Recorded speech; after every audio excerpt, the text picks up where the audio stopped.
మీరు థండర్ గోడా నమ్మకించిన దేవర వరుణ దేవర मेरे पवन देवे मेरे जापानीज पता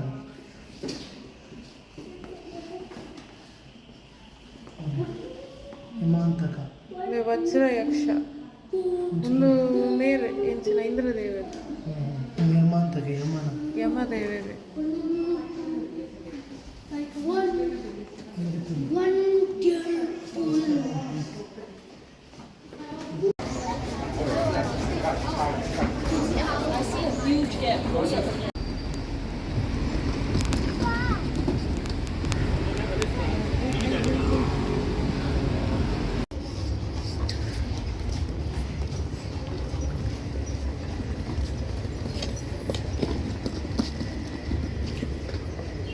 నే మూర్తి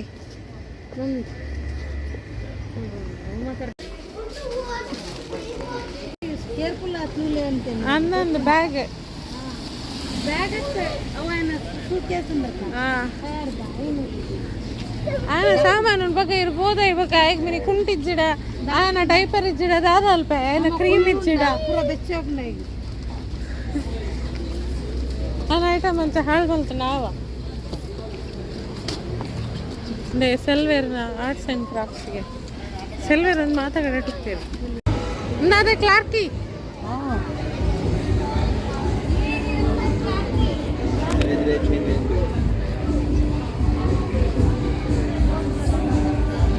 Century, Clarke Quay was the bustling center of commerce for Singapore.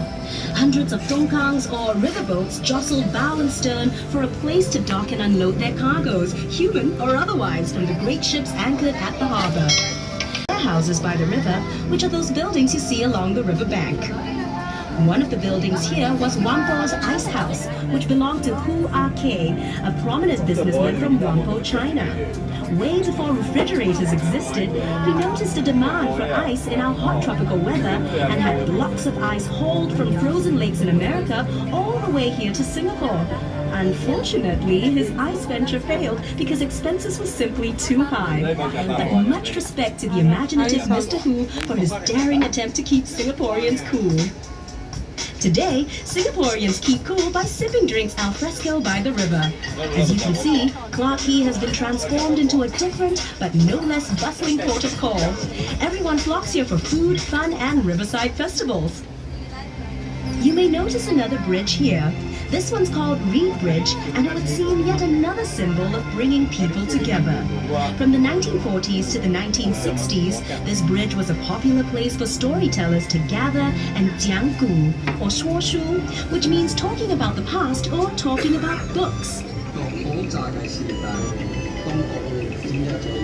Street hawkers, warehouse laborers, and others from the largely Teochew Chinese community would gather here nightly to be entertained. Yes, the storyteller would start by talking about the day's news, then continue with riveting classic tales from ancient China. Each episode would last the duration of a burning joss stick, and the audience would pay just 1 cent in the 1940s and just 5 cents in the 1960s. Chinese wayang, or opera, was another popular form of entertainment back then, and there were 2 Teochew opera theatres here.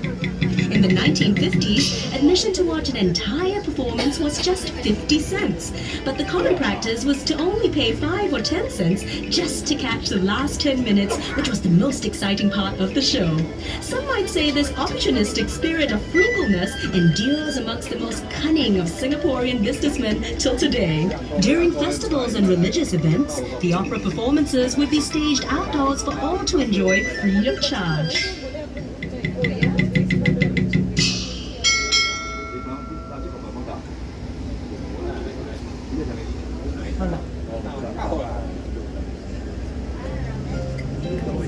Dangerous and seedy, but a delightful waterfront dining oasis that boasts its very own microbrewery. Perhaps you'd like to return by foot to explore all these fun possibilities. Did you know that the paths along the Singapore River make up one continuous looping promenade that connects everything you see along the riverbanks? Take a leisurely stroll and soak in the atmosphere along the 6-kilometer promenade that flanks both sides of the river as you take in the sights and sounds in intricate original form. It was manufactured in Scotland, then shipped to Singapore later to be assembled. Unfortunately, the bridge was built too low and boats had to wait for low tide before they could pass. So look out and don't forget to duck as we cruise under the bridge. Just kidding. Coming up on the other side of Cabinet Bridge, you'll see a group of little boys jumping into the river. Don't worry about jumping in to save them. They're actually incredibly lifelike bronze sculptures showing a scene from the river's past, where children would stand and wave cheekily from their houses. Very often they would take off all their clothes and jump in for a cool afternoon swim.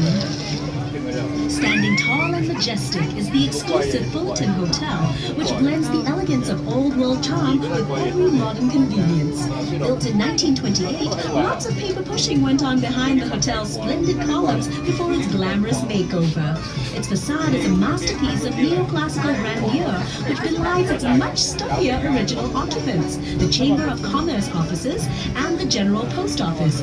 You'll be able to see the Malayan for yourself and hear all about its story. Hi.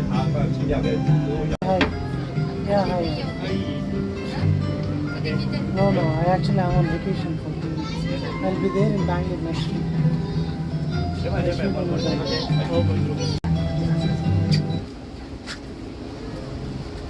National emblem with the lion head and fish body resting on a crest of waves, here's a quick history lesson. Singapore was originally known as the ancient city of Temasek, which means sea town in Javanese. But according to legend recorded in the Malay annals, Prince Sang Nila Utama renamed it Singapura, meaning lion city in Sanskrit, after he spotted a lion on its shores. The lion's head represents the lion spotted by the legendary Sang Nila Utama, while its fishtail symbolizes Temasek and Singapore's humble beginnings as a fishing village. Measuring 8.6 meters high and weighing 70 tons, the Malayan sits on reclaimed land looking out to sea.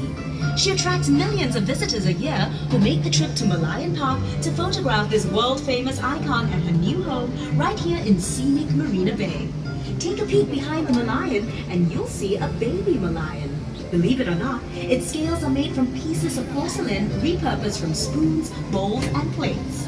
Next to the Malayan and her cub is a luxurious lifestyle dining and waterfront hotel hub known as the Fullerton Heritage that blends exciting futuristic projects with the older colonial landscape of Singapore.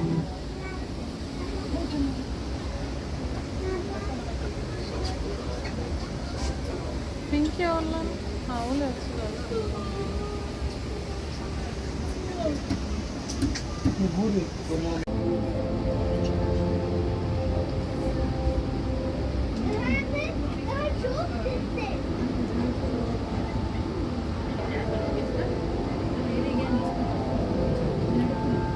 ini pataki purwa ಯಾಪಗಡೆ ಇದು ಜವು ಹಾಕಲಿ ವರರ practice ಸ್ವಲ್ಪ ಕೊಡ್ತಾ ಇರ್ಗೆ ಅನ್ನನ್ start ಆಗ ಮುರಣಿ ಐತೆ ಎದುರೇ ಇತ್ತು ಅದು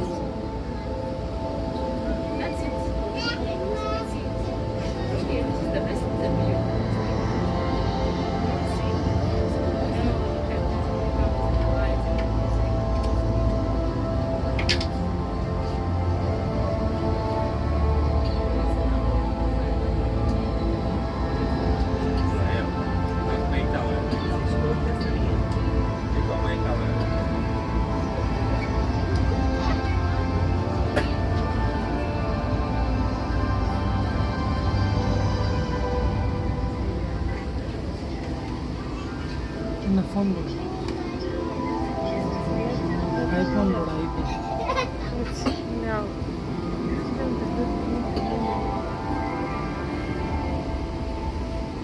Theaters on the Bay. Because of its resemblance to the king of fruits, it's been affectionately nicknamed the Durians. But no worries, here, quite unlike its pungent namesake, the Esplanade Theatres on the Bay attracts hordes of hungry culture vultures eager to taste of its many blockbuster productions. As the region's premier performing arts and entertainment centre, it boasts superb facilities, showcases world-famous musicals, and features popular homegrown events like the Mosaic Music Festival.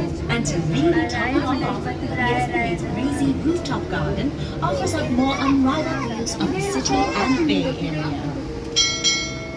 మళ్ళీ చేయలేదు enjoy అనుకో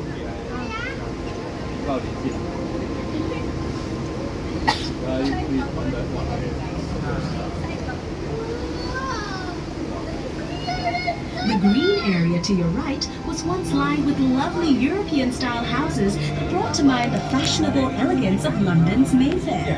No wonder the Esplanade was a popular place for European settlers to see and to be seen. Back in the old colonial days, they would emerge from their houses to stroll along the Esplanade every afternoon. Here they would enjoy the sea breeze, exchange gossip, and perhaps even indulge in a little innocent flirtation.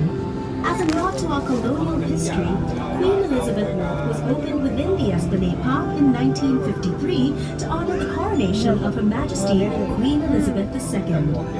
If you have the time, this park will take you on a pleasant meandering walk through the park to other interesting national monuments.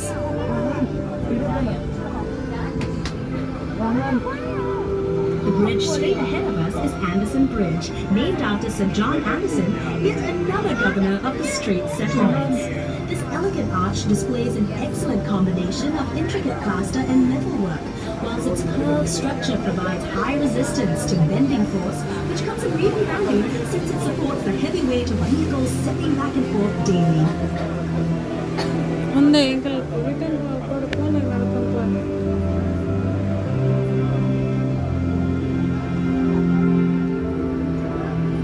As a gorgeous contrast to the skyscrapers that now mark the Singapore skyline, just look to the right and you'll see sitting grandly before us 3 beautifully preserved buildings that commemorate Queen Victoria, the Empress of India. The Victoria Theatre and Victoria Memorial Hall, which features the clock tower, are both historical monuments dedicated to the performance arts. Right next to them is the Empress Place building, which was constructed in 1907 entirely by convict labor.